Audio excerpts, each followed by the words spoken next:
Oh, I'm sorry about that. Anyway, well, while we're waiting for Ian, we're gonna go ahead and start off the thing by saying that this is Games of the Past. I'm doing the filming and being in charge of everything, and we have a guest star.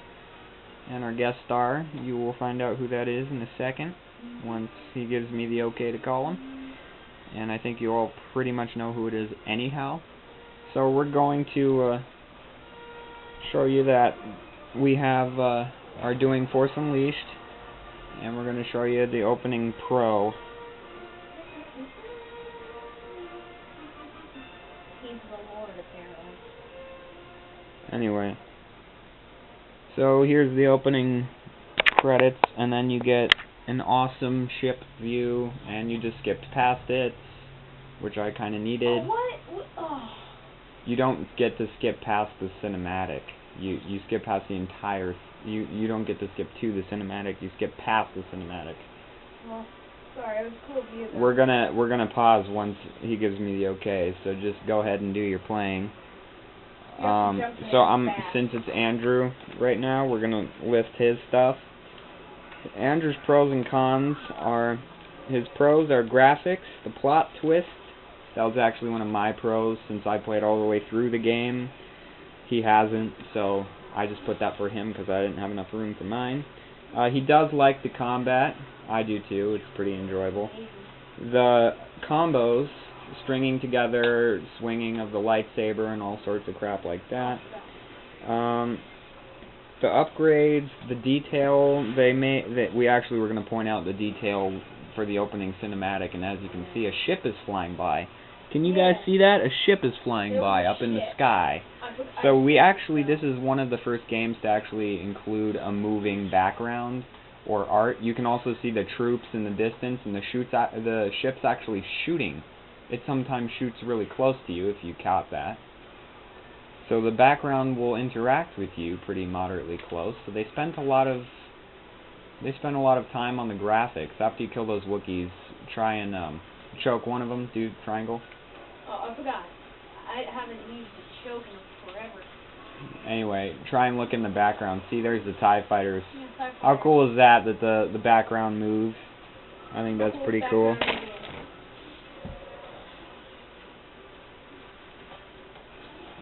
I noticed new things.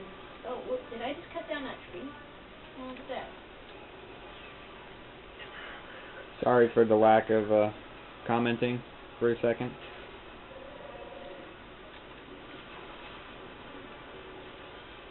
That's cool. I gotta do that for every tree. Good luck to the listeners. Anyway, the rest of his parts, his pros also include the upgrades, the combat variety.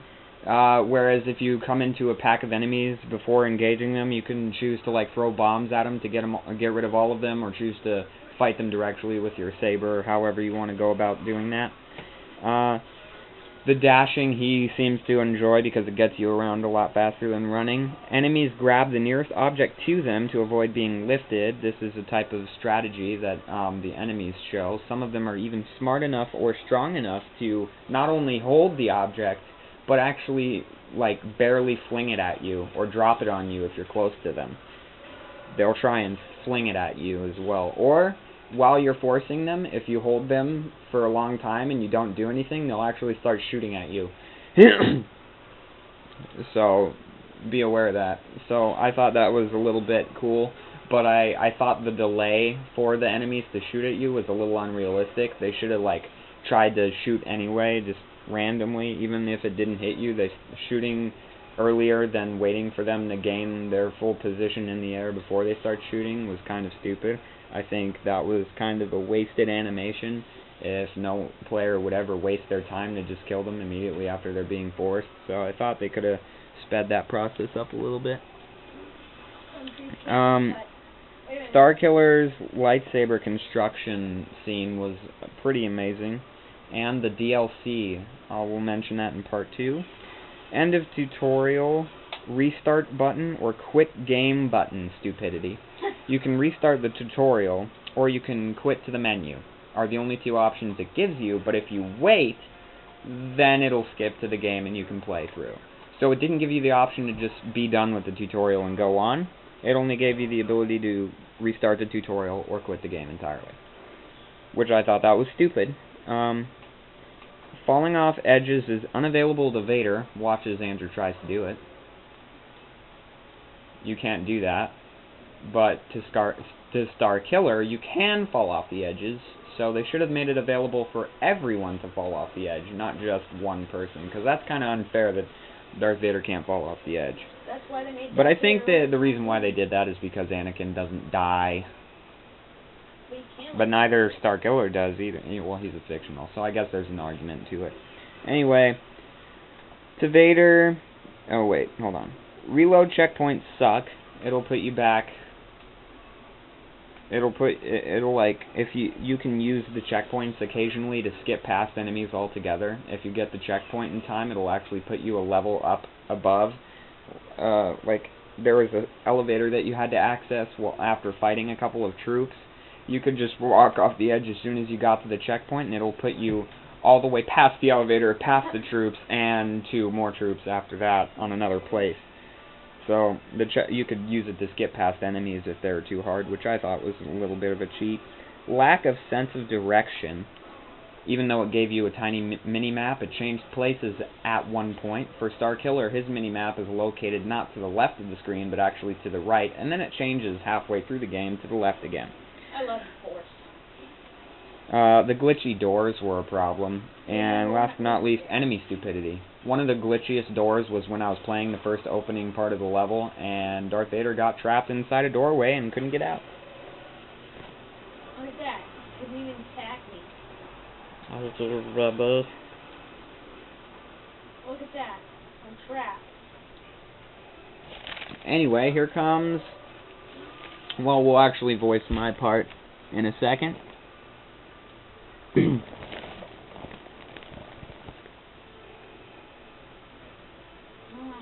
weird. Oh, combat train. Oh. So that's why it didn't let me on. Yeah. Andrew, following the ranking system, Andrew's opinion is that it is a terrific game, and if you haven't ever played it, you should go out and buy it. It is not a game to be looked over. Mandatory. It's actually quite mandatory. This is a very good game. The sequel, on the other part... Yeah, the sequel can be missed. The sequel you can go without. It's okay. It continued the story, but I think there was a lot of things they could have done with it. I think they were rushed into making that game, and what they came to the plate with was the same thing as Infamous 2. They were rushed while making it. It could have been a lot better. It wasn't as good as it could have been. It could have been as graphically insane as this game is. They put the camera way too far behind the character and stuff like that. So now we're going to, Andrew, this is the time where you are supposed to shut up. Okay. This is our guest star, we're going to call him right now. And we're going to cue him in. Forwarded to an automated voice messaging system. 5, 1. Okay. Hey, why isn't he here? No, he's here. It went straight to voicemail. That guy. Yeah, that was kind of weird. How did he know to come outside right at that moment? I don't know, he doesn't have Windows. He doesn't have Microsoft Windows. Really? This couldn't be more easy. He didn't even You try picked it. up? Yeah. Alrighty. Alright, I'm going to continue with my part, and then I'll cue ya. Alright? Okay, here's what I think about the game. Star Wars The Force Unleashed is one of the best Star Wars games I've played.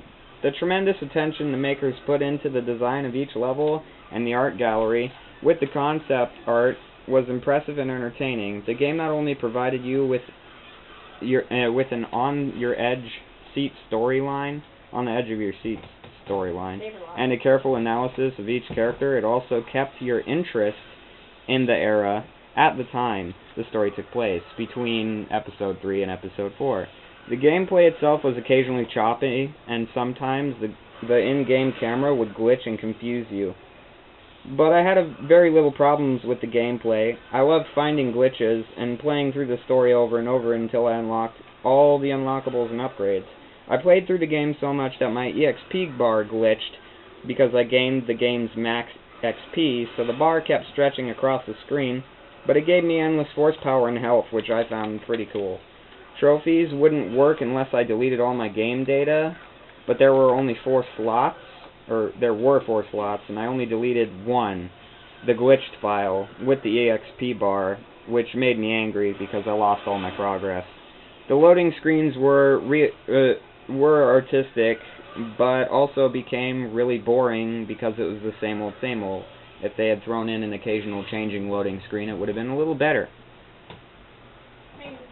So I'd also find myself waiting super long for it to load, and the pause menu allowed you to look at all your unlockables, and the main menu allowed you to research every enemy and main character, causing you to be able to form strategies on how to beat the enemies you face.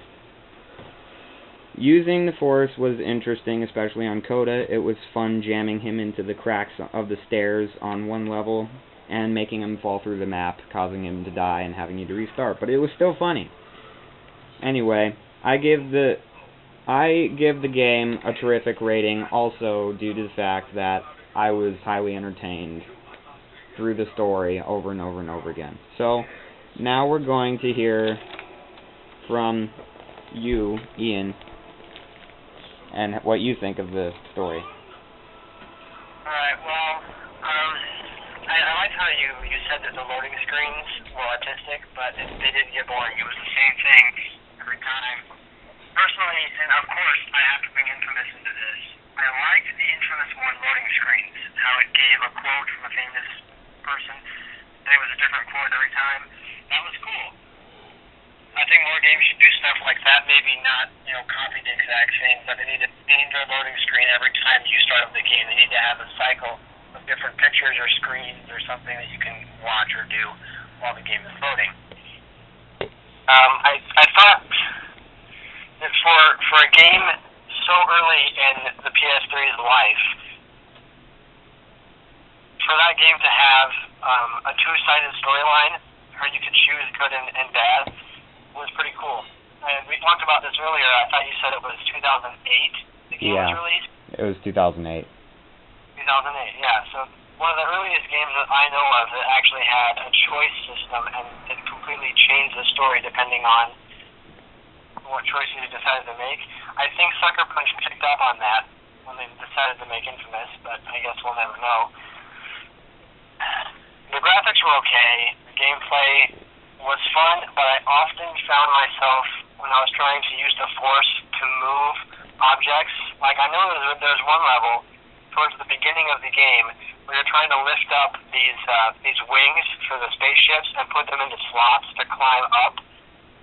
I got so pissed off because I would keep trying to put the wing into the slot and it wouldn't go in the right way and it would keep falling out. I don't know how much they improved that in the second game because I haven't played the second game, but I often found that a little bit frustrating.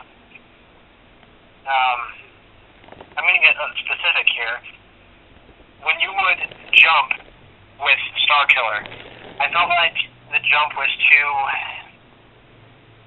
It was a little too fake. He jumped too fast, and he didn't jump far enough. It didn't feel real, like you're actually jumping. It just felt like he was going straight up and straight back down. If you play the game, you know what I'm talking about. I put that down as one of my cons. Jumping is way too hard. Yeah.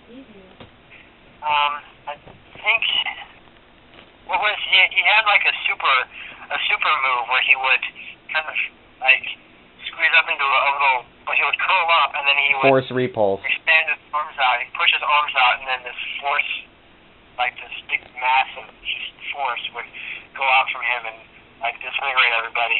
That was Force repulse. That was a cool power. That was pretty cool. I like that. The cool part was, if they shot at you, that was the only way they could damage you. Well, I found that jumping, I know I already brought up jumping, but there were parts where you were forced to jump, and like if you were trying to climb a staircase, I say a staircase, you know, if you're trying to climb like a mountain, or if you're trying to platform and jump from one place to another, that was often a really bad thing to do, because it wasn't like Infamous or Assassin's Creed. There wasn't a button or anything to push, or like Infamous, there wasn't a system where you would land on an object. There wasn't a system where the character would like stick to a certain object or to a surface. He would just land wherever he landed, and if you happen to land on a rounded surface, chances were you're going to fall off. Yeah, that was horrible. Yeah. Falling off really edges was way too easy in the first level. They had way too many edges. Yeah. One of the things, I know you said something about trophies, how your trophies didn't work. I never had that problem. The trophies were just fine with me.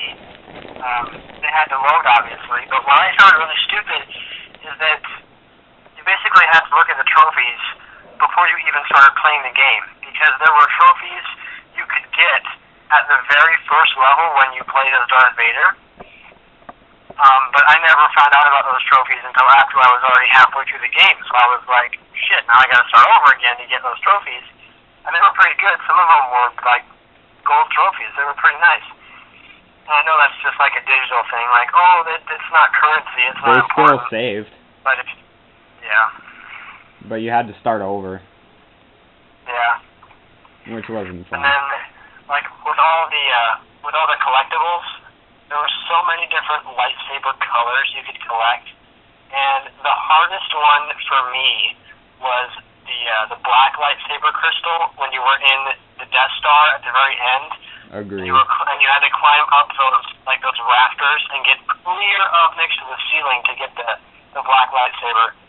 That was so hard, but I was really happy when I got it because it looked sweet. Yeah, I liked it too. I found that one out from YouTube. I couldn't find that one on my own. Yeah. Anyway, so what do you rate the game? Well, if you take into consideration the year that it was made and the technology available during that time, I would probably give it, I'm going to say 8 out of 10, because there were some definite cons, and there were a lot of, not glitches, but like tiny bugs that happened every now and then that just kind of took me out of it. Other than that, it was pretty good. I liked it a lot. I played through it twice, so it was good enough for me to play again. We just got to the part where the tutorial gave us the quit the game option or restart option, so I just wanted to point that out really quick. Anyway, go on. Oh, yeah, that's right. How it didn't, you had to wait like a couple seconds for it to start the game, otherwise it only gave you the option to quit or restart. That was pretty dumb. Press X, Andrew. Yeah, but I mean, I'm pretty sure I only played through the game twice just to go through both storylines. So. Yeah, did you get all the skins too, or the cheats so that you could get all of the skins? I don't remember if I know I got some skins. I got the what's the one? It's the Sith outfit where he has the mask and the claws. I don't know what that one's called. Oh, that's the Sith Stalker uniform. Yeah, that one was badass. I like that. I got that one. How many others were there? I know there was a couple more. You unlocked each per level. You unlocked the actual Sith robes if you did the Sith ending twice. You unlocked your dad's uniform the first good choice around, and then if you did the good choice again a second time, you'd unlock the Jedi robes, or the Jedi Grand Master robes, or something like that. Right. You know what? Just thinking about the story, it kind of reminds me of Assassin's Creed 3. How you start out as Haytham, and I know Starkiller isn't Darth Vader's actual son, but you know he's a student and everything. So you start out as Darth Vader in Force Unleashed. You start out as Haytham in Assassin's Creed 3, and then you switch over to this other character that has kind of like a descending role from the guy you started out as, and then you try to defeat who you played as for the first level or the first couple levels. Yeah. That's a pretty good analogy. I didn't notice that. Hold on, we're gonna switch to a part 2 because